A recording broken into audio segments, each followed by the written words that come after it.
Deutéronome, chapitre 18. Les prêtres, les Lévites, toute la tribu de Lévi, n'auront ni part ni héritage avec Israël.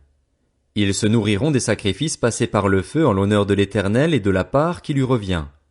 Ils n'auront pas d'héritage au milieu de leurs frères. C'est l'Éternel qui sera leur héritage, comme il le leur a dit.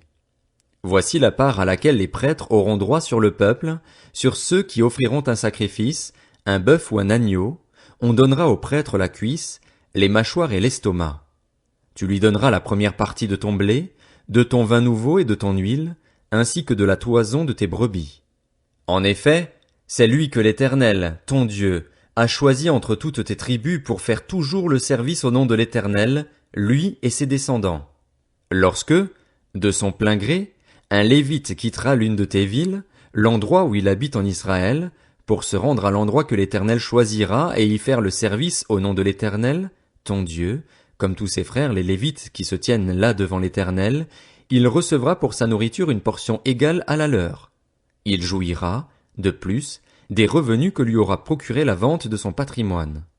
Lorsque tu seras entré dans le pays que l'Éternel, ton Dieu, te donne, tu n'apprendras pas à imiter les pratiques abominables de ces nations-là.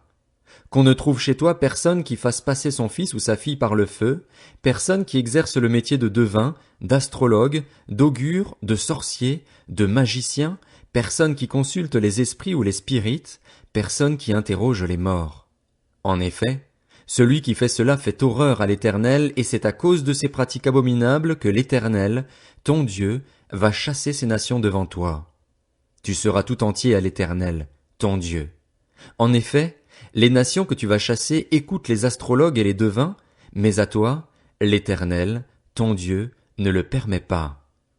L'Éternel, ton Dieu, fera surgir pour toi et du milieu de toi, parmi tes frères, un prophète comme moi. C'est lui que vous devrez écouter.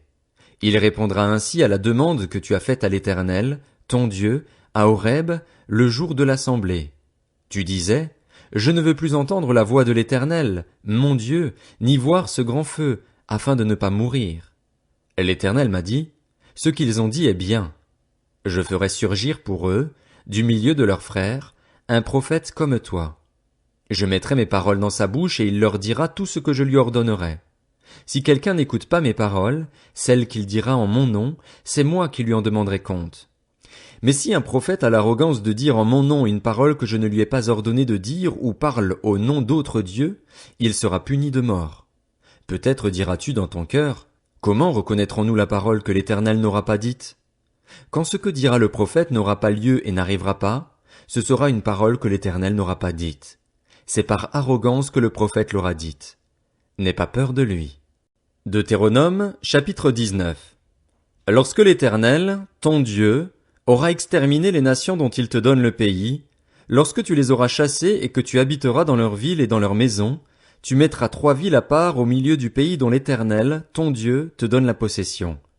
Tu établiras des routes pour y aller et tu diviseras en 3 parties le territoire que l'Éternel, ton Dieu, va te donner en héritage.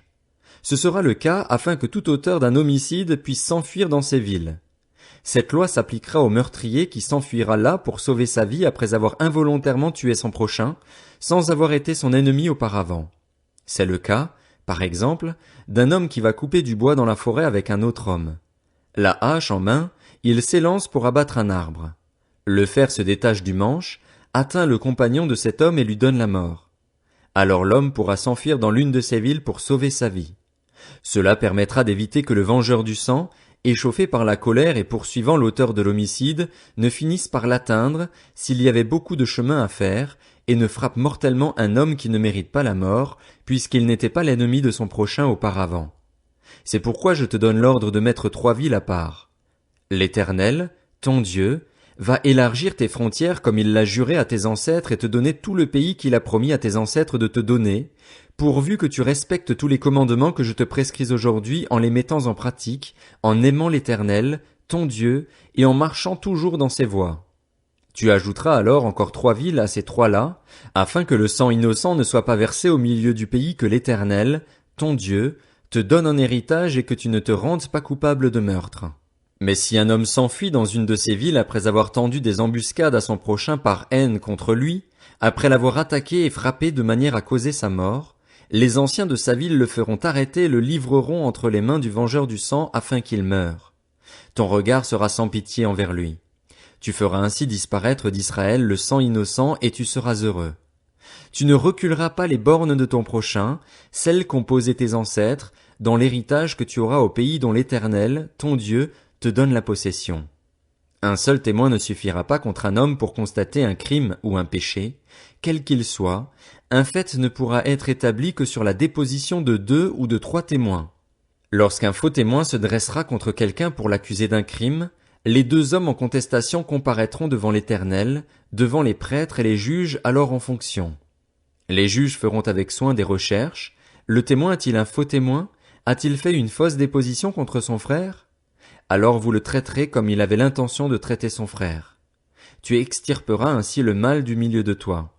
Les autres en entendront parler et éprouveront de la crainte, et l'on ne commettra plus un acte aussi criminel au milieu de toi. Ton regard sera sans pitié, œil pour œil, dent pour dent, main pour main, pied pour pied. Deutéronome, chapitre 20. Lorsque tu iras à la guerre contre tes ennemis et que tu verras des chevaux et des chars, un peuple plus nombreux que toi, tu n'auras pas peur d'eux, car l'Éternel, ton Dieu, qui t'a fait sortir d'Égypte, est avec toi. À l'approche du combat, le prêtre s'avancera et parlera au peuple. Il leur dira: Écoute, Israël, vous allez aujourd'hui livrer bataille à vos ennemis. Que votre cœur ne se trouble pas. N'ayez pas peur, ne vous laissez pas effrayer, ne soyez pas épouvantés devant eux, car l'Éternel, votre Dieu, marche avec vous pour combattre vos ennemis, pour vous sauver. Puis les officiers transmettront ces instructions au peuple. Qui a construit une maison neuve et ne l'a pas encore inaugurée? Qu'il s'en aille et retourne chez lui, de peur qu'il ne meure dans la bataille et que ce ne soit un autre qui l'inaugure. Qui a planté une vigne et n'en a pas encore joui? Qu'il s'en aille et retourne chez lui, de peur qu'il ne meure dans la bataille et que ce ne soit un autre qui en jouisse. Qui est fiancé à une femme et ne l'a pas encore épousée? Qu'il s'en aille et retourne chez lui, de peur qu'il ne meure dans la bataille et que ce ne soit un autre qui l'épouse. Les officiers continueront à transmettre ces instructions au peuple. Qui a peur et manque de courage? Qu'il s'en aille et retourne chez lui, afin que ses frères ne se découragent pas comme lui. Quand les officiers auront fini de parler au peuple, ils placeront les chefs des troupes à sa tête. Quand tu t'approcheras d'une ville pour l'attaquer, tu lui offriras la paix. Si elle accepte la paix et t'ouvre ses portes, tu imposeras corvée et esclavage à tout le peuple qui s'y trouvera. Si elle n'accepte pas de faire la paix avec toi et qu'elle veuille te faire la guerre, alors tu l'assiégeras. Et une fois que l'Éternel, ton Dieu, l'aura livré entre tes mains, tu feras passer tous ces hommes au fil de l'épée. En revanche, tu prendras pour toi les femmes, les enfants, le bétail, tout ce qui sera dans la ville, tout son butin, et tu mangeras le butin de tes ennemis que l'Éternel, ton Dieu, t'aura livré. C'est ainsi que tu agiras envers toutes les villes qui sont très loin de toi et ne font pas partie de ces nations-ci. Mais dans les villes des peuples dont l'Éternel, ton Dieu, te donne le pays pour héritage, tu ne laisseras la vie à rien de ceux qui respirent. Oui, tu extermineras ces peuples, les Hittites, les Amoréens, les Cananéens, les Phéréziens, les Héviens et les Jébusiens, comme l'Éternel, ton Dieu, te l'a ordonné, afin qu'ils ne vous apprennent pas à imiter toutes les pratiques abominables auxquelles ils se livrent en l'honneur de leur Dieu, et que vous ne péchiez pas contre l'Éternel, votre Dieu. Si tu fais un long siège pour t'emparer d'une ville contre laquelle tu es en guerre, tu ne détruiras pas les arbres en y portant la hache. Tu t'en nourriras, mais tu ne les abattras pas. En effet, l'arbre des champs est-il un homme pour être assiégé par toi? En revanche, tu pourras détruire et abattre les arbres dont tu sauras qu'ils ne servent pas à la nourriture, et les utiliser pour construire des retranchements contre la ville qui te fait la guerre, jusqu'à ce qu'elle capitule.